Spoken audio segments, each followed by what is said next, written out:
at 6.2. Number 1 question. A person is standing at a distance of 80 meter from a church and looking at its top. The angle of elevation.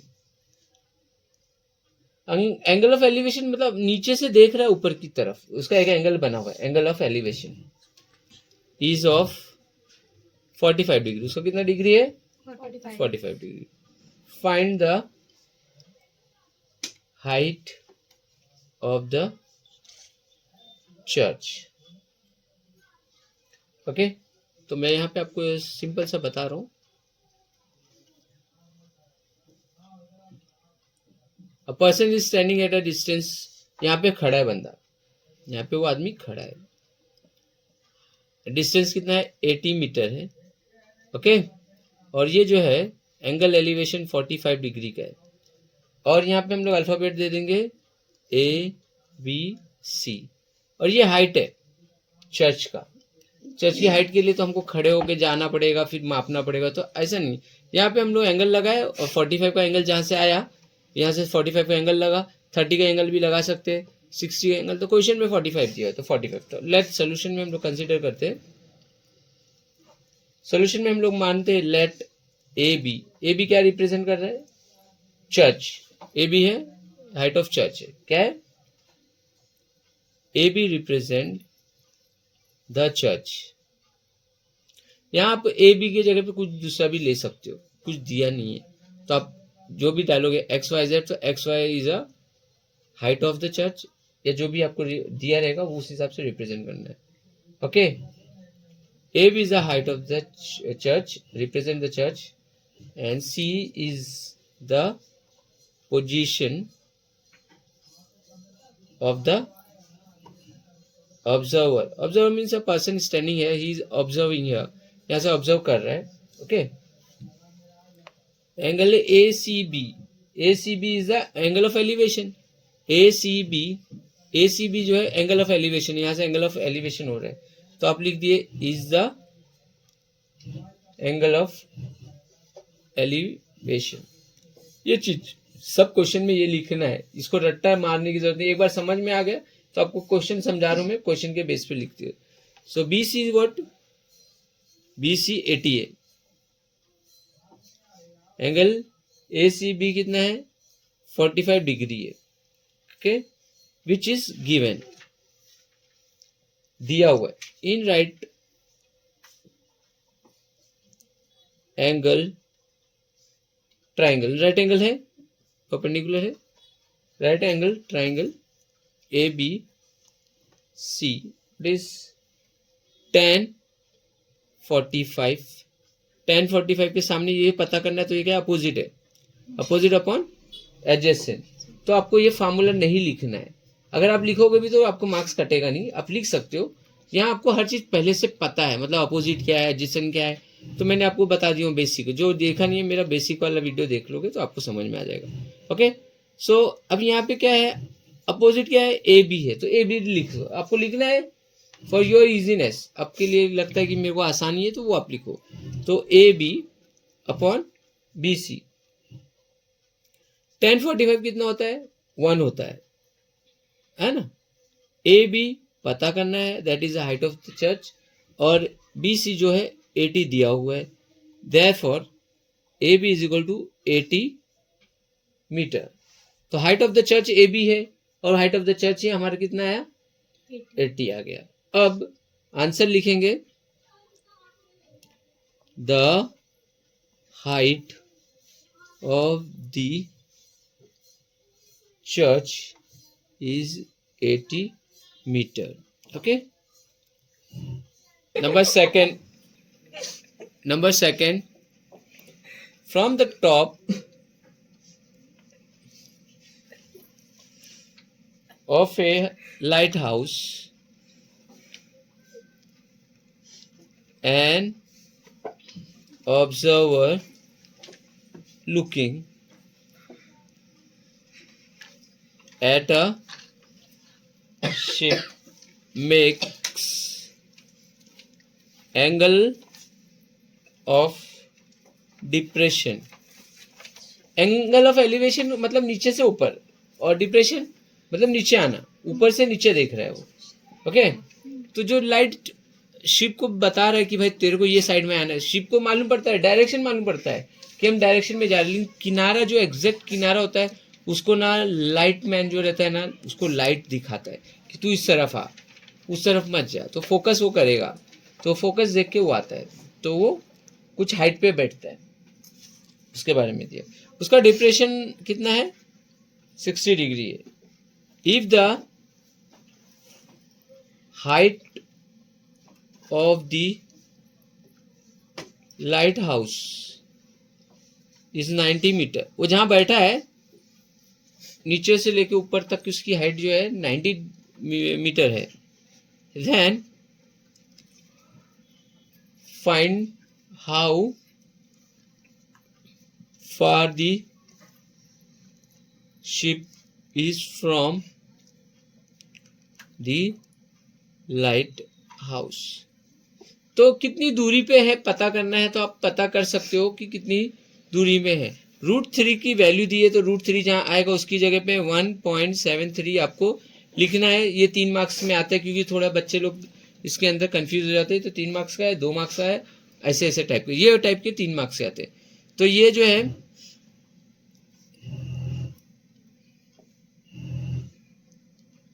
Ship यहाँ पे, और ये बंदा जो है observe करने वाला, ये यहाँ पे बैठ के ऑब्जर्व कर रहा है. ओके, और यहाँ से लाइट दिखाता है, वो ऑब्जर्वर है और लाइट दिखा रहा है उसको. तो ये जो एंगल बनाता है ऊपर, यहाँ से 60 बनाएगा, तो नीचे क्या हो जाएगा, 2 पैरेलल लाइन होती है तो अल्टरनेट एंगल क्या होता है, 60 हो जाता है. ये भी 60 हो जाएगा. क्या हो जाएगा? 60 हो जाएगा. और जो हाइट है उसकी, जो बैठा हुआ है वो 90 मीटर पे बैठा हुआ है ऊपर.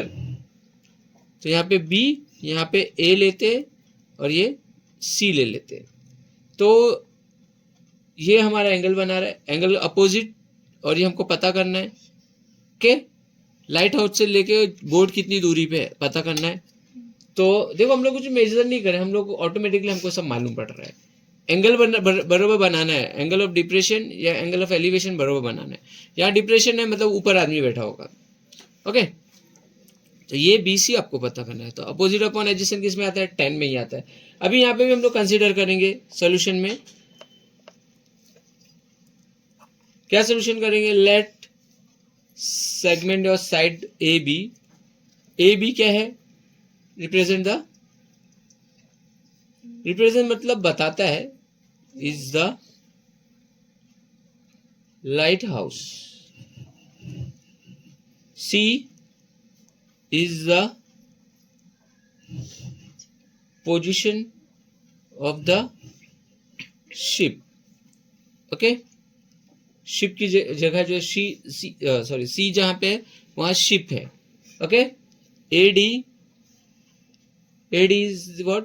the horizontal line. AD जो है horizontal line है, वो which is angle DAC, which is the angle of depression.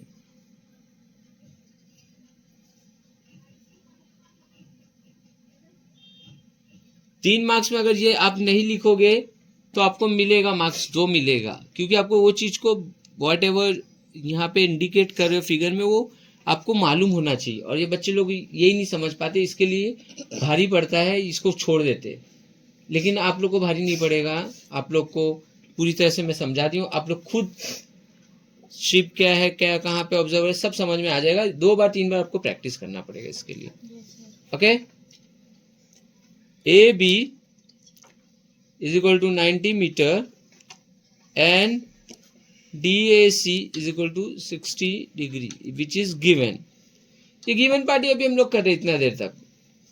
Angle AC B and angle DAC are alternative, बताया ना, अल्टरनेट एंगल्स, ये भी आपको लिख के बता देना है। Therefore angle ACB equal to DAC which is 60 degree. अब फिर हम लोग बोलेंगे in right angle triangle ABC की बात कर रहे हैं हम लोग। ABC में क्या हो जाएगा, tan 60 वही होता है अपोजिट अपॉन एडजेसेंट। अपोजिट में क्या है, AB है और BC है। tan 60 कितना होता है, √3 होता है। AB 90 दिया हुआ है और BC आपको पता करना है। Therefore BC is equal to 90 upon √3।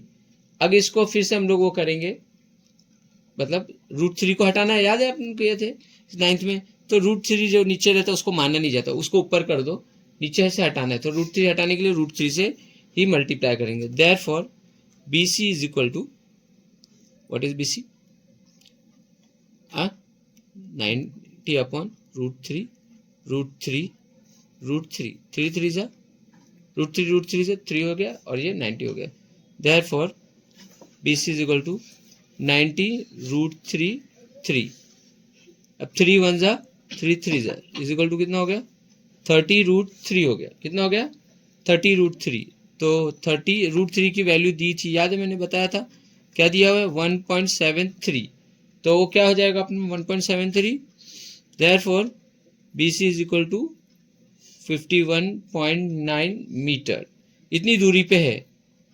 Answer, the shape is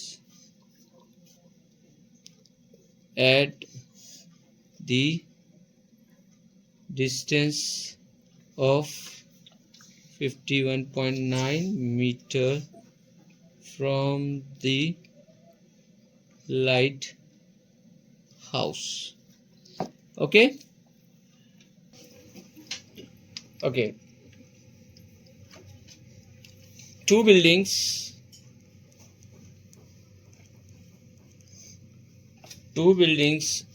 are facing each other on a road of width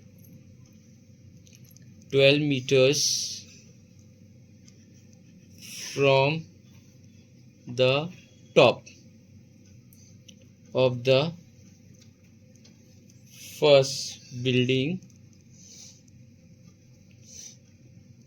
which is 10 meters high. The angle of elevation of the top of the second is found to be 60 degree.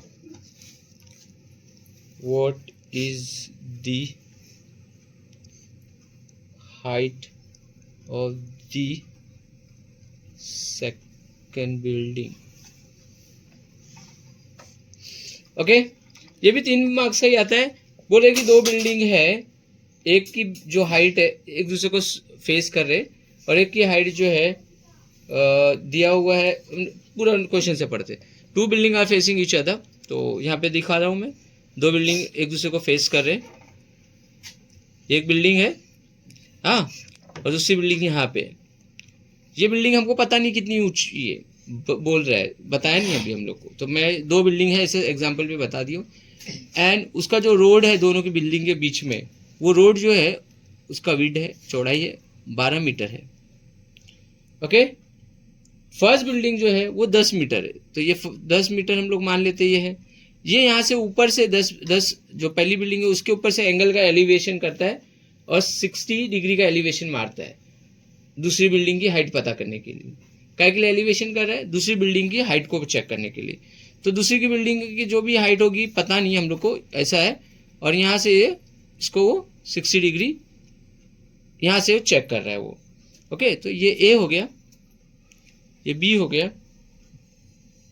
अब C D जो भी जैसा देना दे दो। Okay, A B D E, हालांकि A B C D देना चाहिए था लेकिन हम लोग ऐसे दे दिए। तो अभी हम लोग सबसे पहले ए बी क्या है और सी डी क्या है। ए बी और जो भी सी डी है represent the two building. Okay, ये सी डी, अच्छा हाँ यहाँ पे इसके लिए ए बी सी डी। तो ये जो है सेकंड बिल्डिंग है, ये फर्स्ट बिल्डिंग है। तो ए बी जो है हमारी क्या है, फर्स्ट बिल्डिंग है। सी डी क्या है, सेकंड बिल्डिंग है। और बी डी जो है उसका क्या है, रोड है, रोड का विड्थ है, चौड़ाई है। और जो भी एंगल ऑफ एलिवेशन है वो हम लोग लिखेंगे। इसके बाद हम लोग सॉल्व करेंगे। राइटिंग ऑफ सॉल्यूशन, ये solution part. Let segment A B and segment CD represent the two buildings. Okay, segment BD represents the road. BD road बता रहा है। segment AE perpendicular to CD. Okay, तो AE perpendicular to segment CD which is straight line. CED straight line है। Angle क्या है, CAE है। CAE कितना angle of elevation है, is the angle of elevation. Okay, अब हम बोलेंगे कि ए बी जो है हमारा 10 है, बी डी जो है हमारा 12 मीटर है, एंड एंगल सी ए ई जो है 60 डिग्री है। तीनों चीज दिया हुआ है। अगर ये 12 है तो ये भी 12 हो जाएगा। इधर देखो, यहाँ पे देखो, ये 12 हो जाएगा। हमको ये ट्राइंगल से मतलब है ना, ये वाला पार्ट से नहीं मतलब है। तो ये 12 हो जाएगा, ये यहाँ दिया 12, तो जो दोनों की बिल्डिंग तो सीधी रहेगी, ऊपर भी उसका डिस्टेंस वही रहेगा, 12 ही माना जाएगा। तो ये हमारा क्या है, अपोजिट है।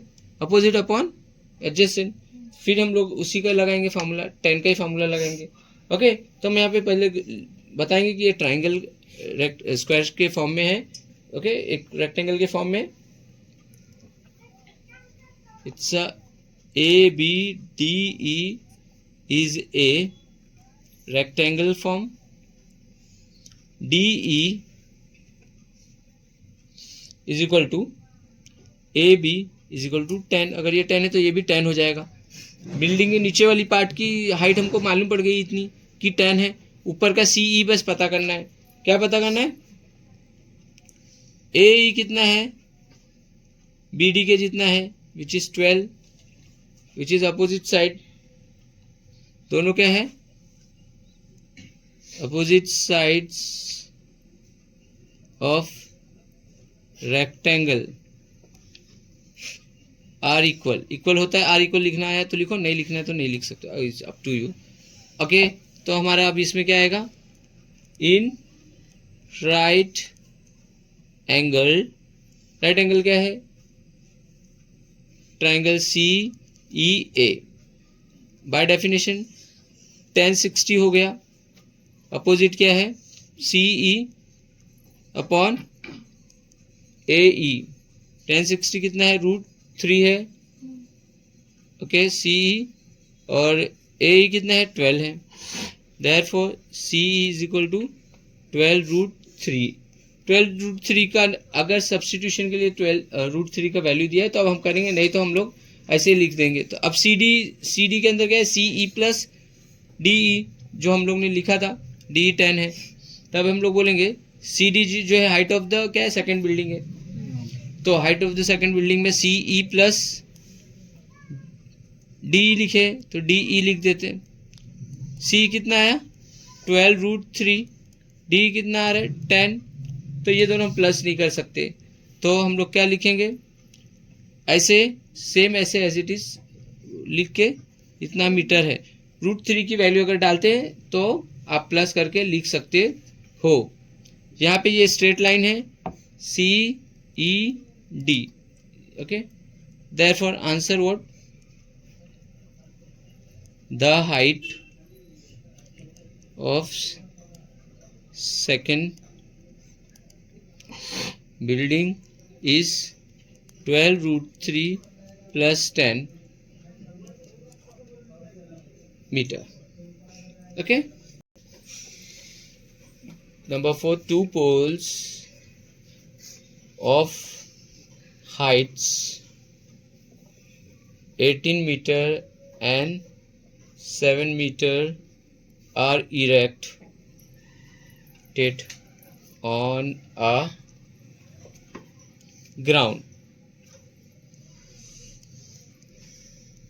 The length of the wire fastened at their top in 22 meters. Find the angle made by the wire with horizontal.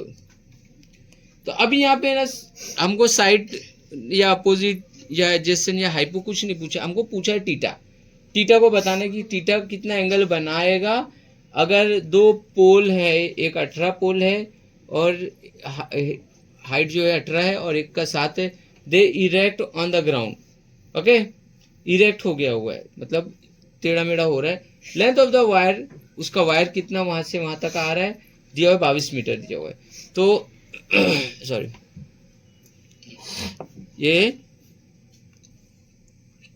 ये पोल है, this one pole and this is second pole. तो ये अगर 7 है,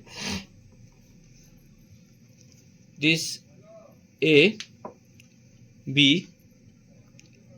D E, और ये total जितना है यहाँ से लेके यहाँ तक 18 है, 18 मीटर। इसका भी हमको ऐसे लिख के देना है, 7 है, okay.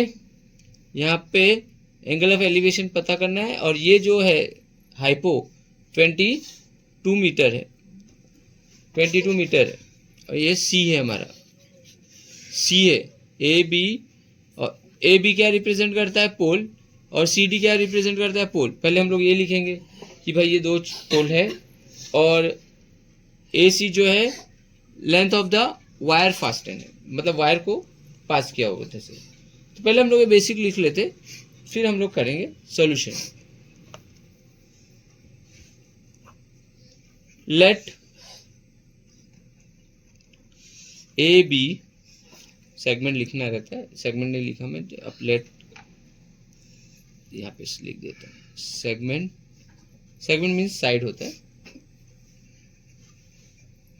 Represents the two poles, ये दो पोल है AB and CD, two poles are there. AC represent the wire, AC जो है वायर को बताता है कि ये पोल, पोल मतलब खंबा होता है, समझ लो, नहीं तो तुम लोगों को ये भी नहीं मालूम होगा। दो खंबे हैं, एक बड़ा है छोटा है, वो बड़े खंबे से छोटे खंबे तक वायर आ रहा है। तो देखो वायर जैसे घुमाओगे लेंथ के ऊपर, एंगल के ऊपर है, वो एंगल जैसा घूमेगा उस हिसाब से वायर लगेगा। तो ये हमारा कम से कम वायर लगेगा उसमें। यहाँ पे टीटा है, ओके। ये 7 है और ये 7 अगर माइनस हो जाएगा 18 में तो कितना बचेगा? 11 बचेगा, है ना। ऊपर का पार्ट 11 हो जाएगा। ये हमको लिख के बताना है, ये ऊपर का पार्ट लिख के बताना है। तो हमारा देखो टीटा के सामने क्या है? अपोजिट है, opposite upon hypo. Opposite upon hypo किस में आता है? साइन में आता है। तो अब यहाँ पे साइन का फॉर्मूला यूज करेंगे। किसका यूज करेंगे? साइन का। हाँ, very good. So till here done. AC represent the wire and segment AE. A is perpendicular to CD, है ना, which is straight line.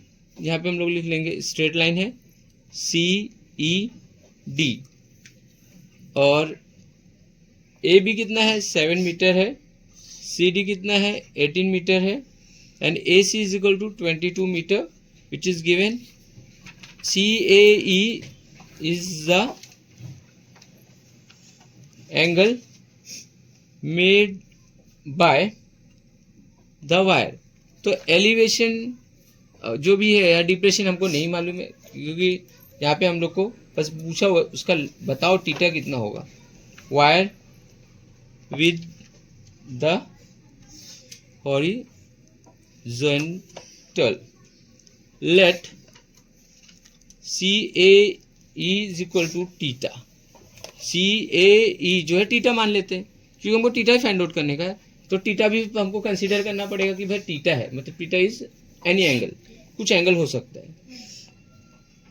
ABDE is a rectangle, वो तो दिख ही रहा है आपको कि ये रेक्टेंगल है, ABDE रेक्टेंगल है. तो यहाँ पे DE is equal to AB which is 7 metre. Okay, ये क्या है, अपोजिट है, साइड्स ऑफ रेक्टेंगल. इतना भी लिखोगे तो चलेगा. Are equal, opposite side equal ही होता है, opposite sides of the rectangle are equal. CE plus DE लिखे होगे तो DE लिखो आप, इसको चेंज नहीं करना है, DE लिखे हम लोग. ओके, यहाँ पे प्लस साइन आएगा, इज इक्वल टू CD. तो देयरफॉर CE कितना हो जाएगा, CD कितना दिया है 18 दिया हुआ है. ओके, माइनस 7 हो जाएगा. ओके, तो ये पार्ट में तुमको सब्स्टिट्यूट करके बताता हूँ तो इजी रहेगा. DE कितना है, अच्छा DE हमको फाइंड आउट करना है, DE 7 हो जाएगा. ओके, सो ये पार्ट मिस करके CE कितना है हम लोग को, CE फाइंड आउट करने का है, CE फाइंड आउट करने का है. और DE कितना है, DE 7 है, DE 7 है. यहाँ पे हम लोग पता है DE 7 है, तो 7 लिख दिए. CD कितना है 18. Therefore CE 18 minus 7 which is 11 metre. ये हम लोग ने पहले बता दिया था, लेकिन अभी लिख के बताना जरूरी है. CE 11 आ गया कि CE अभी हमको यूज में लेना है. In right angle, right angle क्या है, ट्राइंगल CEA. साइन का फॉर्मूला लगेगा क्योंकि थीटा के सामने अपोजिट है और हाइपो है, तो अपोजिट अपन हाइपो किस में आता है, साइन में आता है. तो sine theta CE upon AC by definition, by definition. तो CE कितना है 11 और ये 22 है. Sine theta 1/2. तो साइन थीटा हाफ कब आता है, याद है आप लोग को बताया था मैं. साइन थीटा हाफ कब आता है, साइन 30 पे. Very good. तो हमको लिखना है ये हाफ आया, तो वी नो दैट, हमको मालूम है, we know that sine 30 is equal to half. तुमको मालूम हो गया. देयरफॉर थीटा जो होगा 30 डिग्री होगा. आपको थीटा ही पता करने का था. तो answer, the angle made by the wire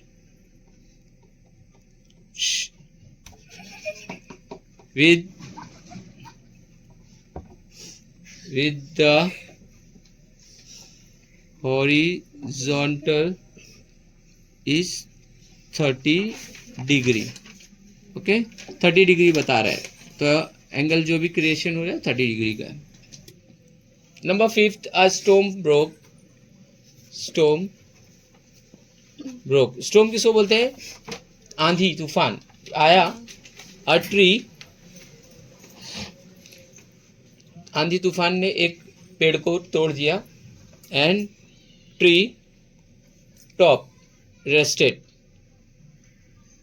पेड़ का जो ऊपर का पार्ट था वो नीचे आके रेस्ट कर दिया, बेंड हो गया। मैं भी फिगर में आपको बताऊंगा। 20 metre rested from the base of the tree, making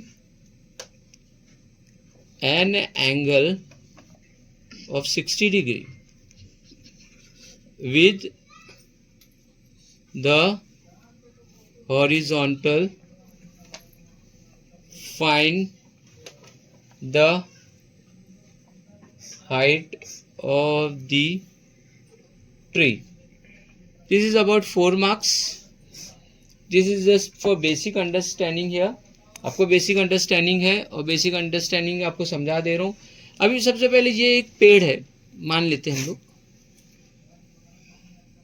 एक पेड़ है और जितना ऊपर का पार्ट है ये पेड़ यहाँ पे गिर गया हुआ है, ऊपर से गिर गया। तो ये पेड़, ये जो जितना पार्ट पेड़ का था वो नीचे गिर गया हुआ है, तो दोनों कॉन्ग्रुएंट रहेगा, मतलब दोनों इक्वल रहेगा। And this is angle which is A start से होगा, A B and this is C and D. आप अपने हिसाब से अल्फ़ाबेट ले सकते हो, लेकिन यहाँ पे बेसिक अंडरस्टैंडिंग ए बी जो है खड़ा है ऐसे, इसके लिए ए बी का इसको लॉजिकली आंसर सही बताता है उसके अंदर। सो कितना एंगल बनाया हुआ है? 20 metre, sorry 20 degree, sorry ma'am 20 नहीं 60 है, 20 मीटर वो है, 60 का एंगल बनाया हुआ है। और हाइट जो है, जो भी रेस्टेड है, द पेड़ गिर के यहाँ पे रेस्ट कर रहा है, तो यहाँ से पेड़ की ये दूरी जो है 20 मीटर की है। ये रेस्टेड पार्ट है। रेस्टेड मतलब पेड़ रेस्ट कर रहा है, अभी आगे टूट गया हुआ है, पेड़ टूट के गिर गया हुआ है, और ये पेड़ था और ये टूट के गिर गया, यहाँ पे आके रेस्ट कर दिया। तो इसकी जो दूरी है यहाँ से पेड़ के से दूसरा पार्ट का 20 मीटर तक का है, 20 मीटर तक है। ओके ओके, राइटिंग वर्क है फिर से हम लोग। अब राइटिंग वर्क आप समझ में आ गया होगा आपको। तो segment A B is a tree before the storm. A B है जो है पेड़ था आंधी आने से पहले। Let segment A B represent the tree before the storm. Okay, due to storm, जब आंधी आई, ट्री गेट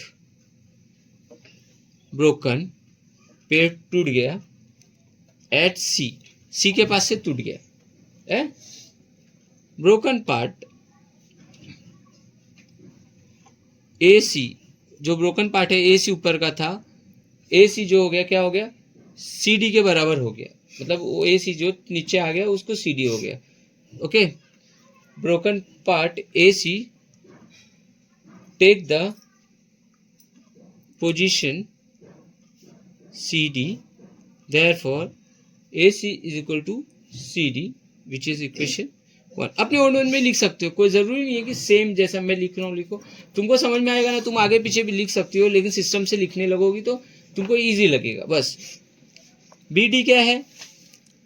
रेस्टेड पार्ट है जहाँ पेड़ है, उसका डिस्टेंस बता रहा है, तो BD is equal to 20 metre and angle CD B is equal to 60 degree है। In right angle triangle CBD, देखो हमको ये दिया हुआ है ना, तो 60 के सामने अपोजिट है, opposite upon adjacent, opposite upon adjacent आया तो मतलब क्या हो? 10 लगेगा। 10 कितना लगेगा? 10 60 डिग्री। सी बी सी या सी बी जो आपको लिखना है आप लिख लो। हम लोग ने ऊपर जो भी लिखा होगा, तो अभी हम लोग ने लिखा नहीं तो हम लोग बी सी लिखेंगे, B C upon B D, okay, which is by definition 1060√3 होता है, यू नो दैट, और बी सी हमको पता करना है और ये 20 दिया है, therefore B C is equal to 20√3 metre. अब हम लोग को ये तो पता चल गया, वो क्या बोल रहा है, find the height of the tree. तो ये बी सी मिला हम लोग को, ऊपर का पार्ट नहीं मिला है ना, अभी ये पार्ट मिल गया हुआ, तो ये पार्ट के लिए हमको ये पार्ट मालूम होना चाहिए, तो यही पार्ट ऊपर का है, तो ये पार्ट पता चल जाएगा, सी डी पता चलेगा तो वो ए सी हो जाएगा। पहले बोलना ए सी एंड सी डी दोनों इक्वल है ना। तो अब क्या हो जाएगा, हमको दो चीज मालूम है, देखो अपोजिट भी मालूम है, हाइपो भी पता करने का है, या एडजेसेंट हाइपो। तो ये हमारा कितना आया, 20√3 आया, तो अपोजिट अपन हाइपो भी पता कर सकते हैं, तो अपोजिट तो मिल गया है ना हमको, तो काय का फार्मूला लगाएंगे, साइन का फार्मूला लगाएंगे, opposite upon hypo, and also sine 60 degree लगेगी, अपोजिट क्या है, B C and C D. What is sine 60? Sine 60 क्या है, √3 अपॉन 2, बी सी कितना है 20√3 अपॉन सी डी पता करें, सी डी हमको मालूम पड़ जाएगा, सी डी मालूम पड़ेगा तो क्या मालूम पड़ेगा, जो पेड़ का टुकड़ा पार्ट गिरा हुआ है वही ऊपर हो जाएगा, एडजस्ट हो जाएगा। तो C D is equal to 20√3, 2 कम अप, √3 कम से कट गया, सी डी कितना हो जाएगा 40 मीटर, 40 मीटर हो गया। तो ये 40 मीटर हो गया ऊपर का, और नीचे का बी सी कितना है 20√3 आया, तो वो दोनों प्लस कर देंगे, ए सी क्या है हाफ पार्ट होगा, ए बी हमको पता करना है, तो हम पता करेंगे क्या हो जाएगा, ए सी और सी डी दोनों इक्वल है, जो है 40 मीटर, और ए बी के अंदर जो ए बी हमारा पेड़ है, ये हमारा पेड़ है ए बी, ये हमारा पेड़ है, तो ए सी और बी सी उसके अंदर है, तो हम लोग लिखेंगे ए सी प्लस बी सी, ए सी कितना आया 40 आया था, बी सी कितना आया था 20√3, ओके। तो हम लोग इसको लिख देंगे मीटर के फॉर्म में, क्योंकि ऐड नहीं होगा, अगर √3 की वैल्यू दी रहती तो ऐड होता था। Answer the height of the tree is 40 + 20√3 metre. तो इसको हम ऐड क्यों नहीं करेंगे, कि √3 की वैल्यू नहीं दी, अगर दी रहती तो उसको मल्टीप्लाई करके देते सो एंड सो करके, तो आप टोटल हाइट पता कर सकते थे, okay. Number 6, a kite is flying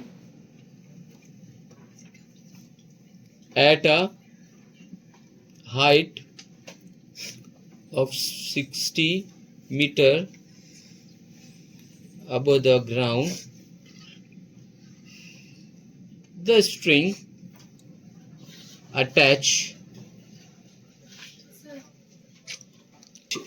is attached to the kite, is tied at ground. It makes an angle of 60 degree with the ground, assuming, मान लेते that the string is straight. Find the length of the string. सबसे पहले kite तो मालूम ही होगा तुम लोग, पतंग को बोला जाता है, उड़ रही है कुछ हाइट तक, तो उसकी हाइट है 60 मीटर, 60 मीटर है। स्ट्रिंग किसको बोलते हैं, मांझे को बोलते हैं, ओके। धागा जो रस्सी जो बांधते हैं ना, मांझा, उसको मांझा बोलते हैं। यहाँ पे स्ट्रिंग वो है, इज अटैच, ऑब्वियसली पतंग उड़ रही है तो उसको स्ट्रिंग से ही उड़ाएंगे। सो यहाँ पे हमारी ये देख लो, यहाँ पे हमारी काइट है, ओके, और ये जो है उसका मांझा है, ओके, स्ट्रिंग, जिसको स्ट्रिंग बोलते हैं। और ये काइट जो है जमीन से लेके ऊपर तक जो उड़ रही है 60 मीटर है। तो हम इसको दे देंगे ए बी सी, और उसका जो भी एंगल है मेक कर रहा है वो मांझा, जब जहाँ से उड़ रहा है वहाँ से एंगल बनेगा, यहाँ से मांझा है, ये स्ट्रिंग है, तो वो 60 डिग्री पे। ओके, तो यहाँ पे बी ले लो, ए बी सी दिया हुआ है, आप ए बी सी ले लो, चलेगा, डी की जरूरत नहीं है, आपको लेना है तो ले लो, नंबर आपको बोलो अल्फ़ाबेट कुछ भी आप ले सकते हो। यहाँ एक चीज़ दिया हुआ है, √3 दे दिया हुआ है, √3 की वैल्यू 1.73 है, तो अब √3 की जगह पे सब्सटीट्यूट करना है। दिस कम अबाउट 3 मार्क्स, कितने मार्क्स का आता है?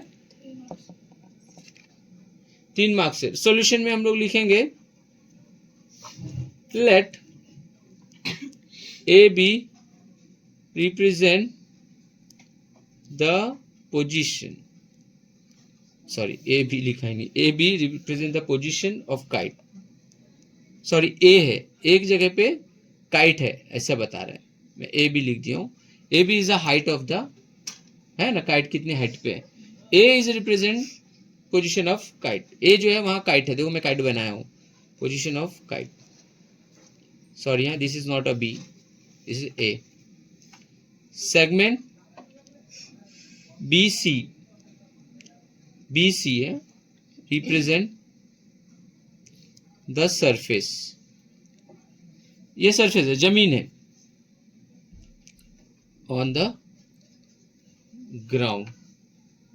Segment A B is the, अभी है, A B is the height of the kite above the ground, okay. तो यहाँ पतंग उड़ा रहे तो ऐसे, लेकिन कोई भी चीज़ सीधा हम लोग को लिया जाता है या स्लैंट लिया जाता है तो वो हमारा मांझा स्लैंट रहेगा, क्योंकि सीधा ऐसे उड़ती नहीं पतंग, तो उसको दिया हुआ है। तो ए बी कितना है? 60 metre, and A D, sorry A C, D नहीं है, A C represent the string, A C जो हमारा स्ट्रिंग है, मतलब हमारी वो मांझा उड़ाने वाली रस्सी है। Angle A C B, A C B is the angle, is the angle made by the string, string angle बना रही है with the ground, ground angle A D B is equal to 60 degree, angle हमारा 60 degree है, हम कौन से इन right angle triangle में है, 90 डिग्री, इसको बताना जरूरी रहता है। In right angle triangle A B C, देखो यहाँ पे एंगल है अपोजिट, और पता क्या करने का है? Find the length of the string, पता ये करना है, ये नहीं पता करना है, तो opposite upon hypo, opposite upon hypo किस में आता है? साइन में आता है, तो साइन 60, अपोजिट कितना है? ए बी है, और ए सी पता करना है, सो साइन 60 कितना होता है?